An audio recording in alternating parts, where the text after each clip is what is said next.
This contains soap. How does someone look at soap and go, we can eat that?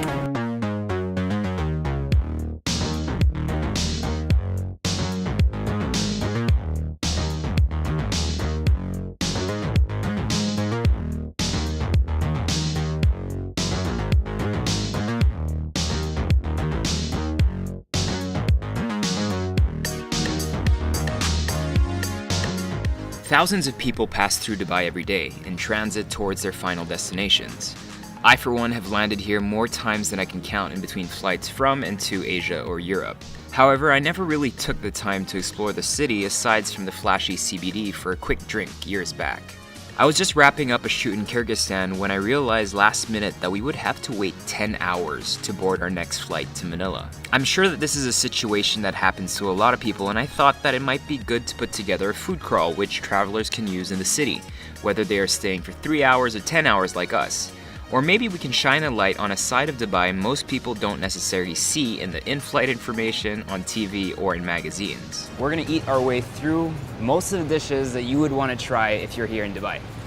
Okay, so we're going Al Riga metro station. Why are you laughing?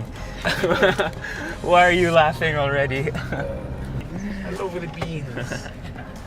We wanted to get a feel for the older Dubai, where the buildings look normal, not hyped up on steroids, and from where most of the entrepreneurial spirit of the continuously evolving metropolis started. It's not far from the airport and provides a variety of things to do, from the old city souks to small shops, cafes, and a heaping number of restaurants, all strewn around narrow streets. As we knew nothing about the city, and since we didn't have much time to prepare for the episode, we were lucky enough to find out about Frying Pan Adventures. They focus on food tourism with a penchant for authenticity, history, and culture. We met up with Nahla and embarked on our Middle Eastern food pilgrimage. For our first bite, we chose fatir, an Egyptian hand-tossed pie where the dough is stretched until it's paper thin, filled with basturma, beef pastrami, which in Egypt is spiced with cumin, garlic, salt, and pepper, rumi, an aged Egyptian cheese, and vegetables. It is then folded back together and put in a pizza oven.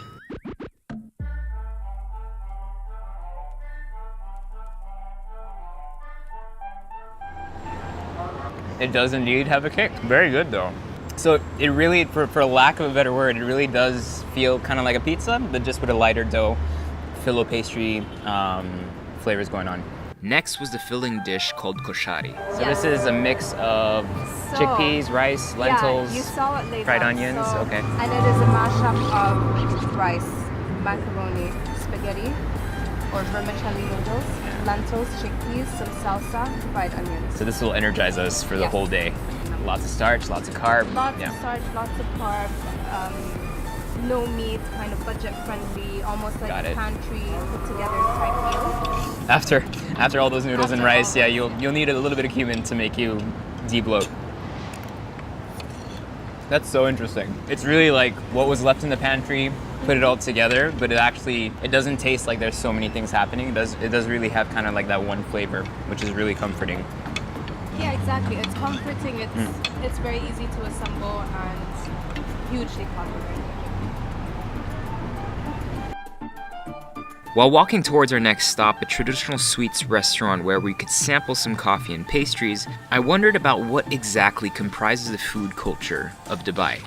So, food of the indigenous tribes of Dubai would really be inspired and influenced by, the need to preserve. From that, it kind of transitioned into being spiced with flavors from India and Iran. Okay. Yeah, so think large dishes, sustaining dishes, quite fatty, not many vegetables or fresh produce available. And so how does this fit in? This place has many functions. What you can see around you are these very ornate dishes, right? So if you're visiting somebody from the Middle East, you want to bring over a gift, what you would do is buy one of those plates, fill it up with baklava, and take it to this guest.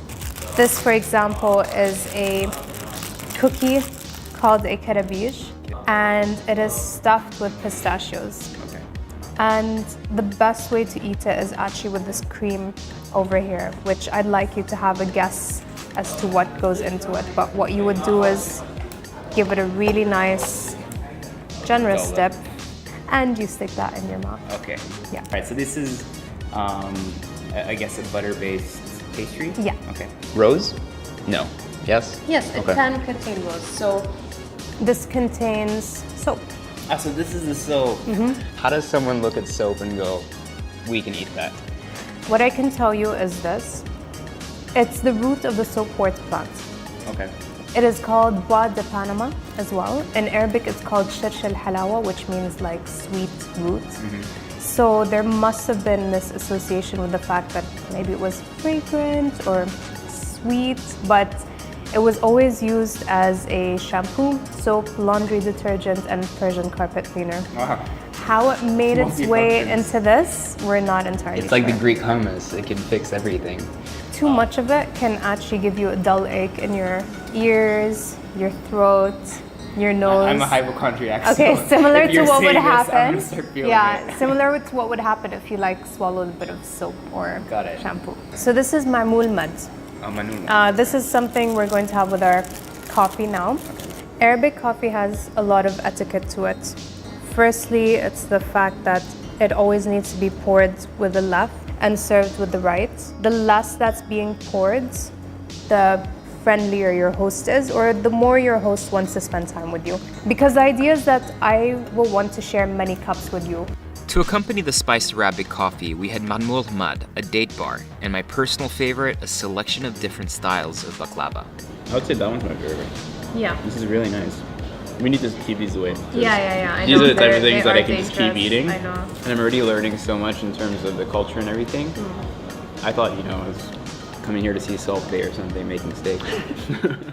A quick sugar rush and a jolt down the street later, we headed towards a Palestinian restaurant. We came here for the moussakan, not to be confused with moussaka. This is the national dish of Palestine and a great way to test out the quality of the olive oil they produce.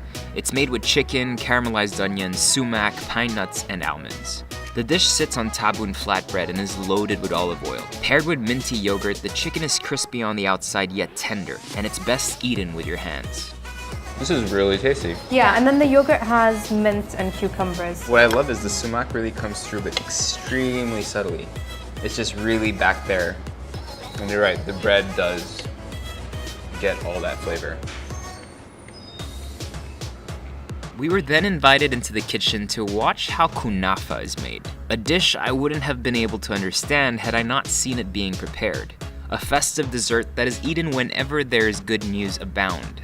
It's made from kataifi noodles, Nabulsi cheese, oil, and tons of sugar syrup. Abu Ahmar has been making this dish for 20 years, from Egypt to Jordan and now in Dubai. Wow, I didn't expect that at all.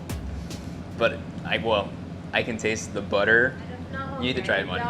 You need to try it. Try this piece. Try this piece. Try it, it's really good. We obviously couldn't leave Dubai without trying a shawarma. So avoiding a possible online revolt, even though I could only fathom a few bites, we followed our noses and quickly found our vendor. An Ottoman invention, the word shawarma derives from the Turkish sevirme, which means to turn. The meat slabs are spiced, layered vertically on a spit, and slowly roasted. The chicken shawarma was paired with thum, a garlic aioli, and pickles. The beef shawarma had some red onions, parsley, tomatoes, and tahini.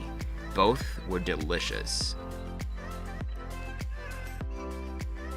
I think that kind of thing where you customize it does come from the fast food places that we know more of in Europe. Definitely. So the late night places, because over here it's going to be a no frills thing, like you would almost not specify. You just say meat or chicken and they go with it. Yeah. I feel like that's a perfect final bite. And definitely it's a side that I don't think a lot of people get to see. Because when you research it, you always end up going to the same places or seeing the same things. So this is really special and a huge eye-opener.